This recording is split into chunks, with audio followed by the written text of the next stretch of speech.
ഒരാൾ മരിച്ചാൽ ആർക്കും ദുഃഖം ഉണ്ടാവില്ലേ? എനിക്കും ദുഃഖമുണ്ട്. വളരെ കാലത്തെ പരിചയമാണ്. വളരെ കാലത്തെ എന്ന് പറഞ്ഞാൽ ഞാൻ 1950 മുതൽക്കുള്ള പരിചയമാണ്.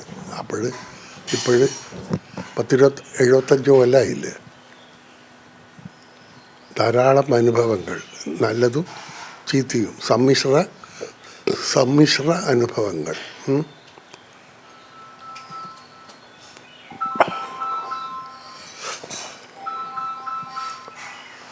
അദ്ദേഹം കഴിഞ്ഞ 1-2 ആഴ്ചയായിട്ട്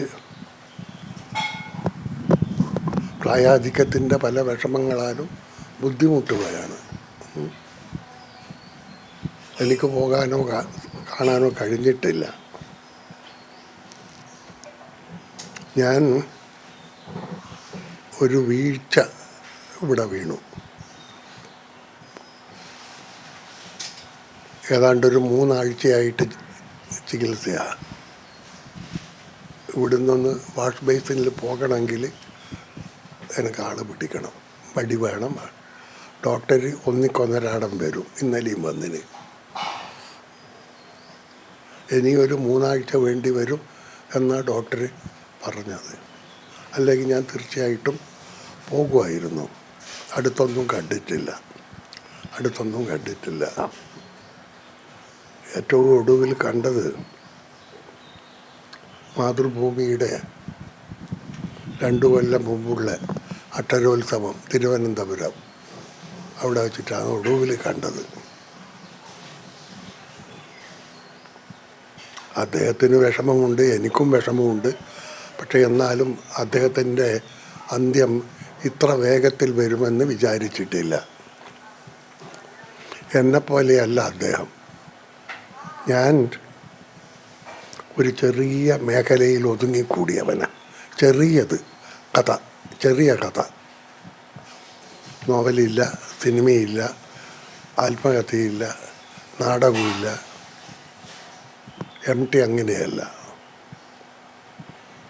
MT കഥകൾ എഴുതി, MT നോവലുകൾ എഴുതി, സിനിമ സ്ക്രിപ്റ്റുകൾ ചെയ്തു, നാടകം എഴുതി, സിനിമ ഡയറക്റ്റ് ചെയ്തു. പല മേഖലകളിലും അദ്ദേഹം കൈവച്ചിരിക്കുന്നു. അദ്ദേഹത്തിൻ്റെ ലോകം വളരെ വിശാലമാണ്. എൻ്റെതൊരു ചെറിയ ലോകമാണ്. ഞാൻ അവിടെ ഒതുങ്ങിക്കൂടുകയാണ് ചെയ്തത്.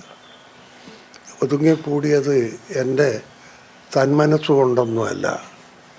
എനിക്കത്രേ കഴിയുള്ളൂ. അതുകൊണ്ട് ഉള്ളതുകൊണ്ട് തൃപ്തനായി ഞാൻ എൻ്റെ ആ ചെറിയ മേഖലയിൽ ഒതുങ്ങിക്കൂടി. അദ്ദേഹം അങ്ങനെയല്ല. അതുകൊണ്ട് അദ്ദേഹത്തിൻ്റെ വിയോഗം സാധാരണ നികത്താൻ കഴിയാത്ത നഷ്ടം എന്നൊക്കെ ആരെക്കുറിച്ചും പറയും. അത് പറഞ്ഞ് ഇപ്പോഴൊരു ക്ലിഷയാണ്. ഞാൻ അങ്ങനെയല്ല പറയുന്നത്, സത്യമാണ്. സത്യം നിഷേധിച്ചിട്ടൊരു പ്രയോജനവുമില്ല.